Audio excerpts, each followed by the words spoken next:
সফল মুমিন তারাই সফল মুমিনুন।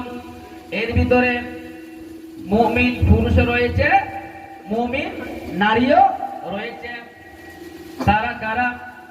আল্লাহ পাক বলে দিলেন আল্লাযীনা হুম ফি সালাতিহিম খাশিউন। আফলাহ যেটা কষ্টের পর কষ্ট, যেমন চাষাবাদ করতে গেলে আপনি শুকনা জমির মধ্যে আপনি বীজ লাগাতে পারবেন না, কখনো লাগাতে পারবেন? কখনো সম্ভব নয়।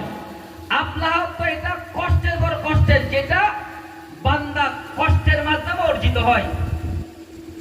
আল্লাযীনা ফি সালাতিহিম খাশিউন, এক নম্বর গুণ হচ্ছে সফল মুমিনের এক নম্বর গুণ হচ্ছে তারা নামাজের প্রতি নমনীয় হবে। সুবহানাল্লাহ বলেন। সুবহানাল্লাহ। তাদের নামাজ হবে খুশু। আল্লাহ পাক অর্ডার দিয়েছেন আকিমুস সালাহ, বান্দারে নামাজকে প্রতিষ্ঠা করো, নামাজকে প্রতিষ্ঠা করো। এই আজকে আমি যে বললাম লাইন শাকারতুম লাযিদান্নাকুম, আজকে নামাজ পেয়েছি, এটা মিলাদুন নবীর অবদান। সুবহানাল্লাহ বলেন না?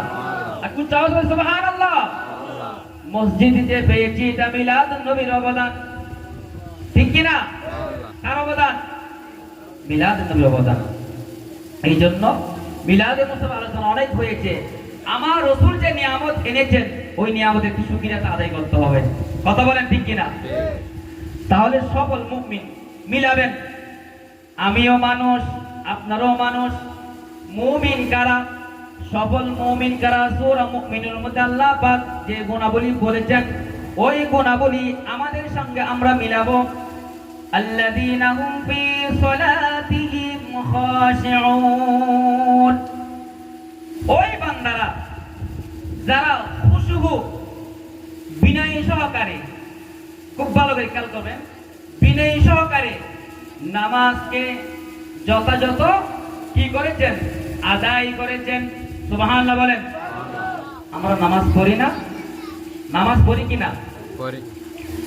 আল্লাযীনা হুম ফি সালাতিহিম খাশিউন, ওই সমস্ত সফল মুমিন যারা আল্লাহ রাব্বুল আলামিনের হুকুমকে যথাযথ কি করে?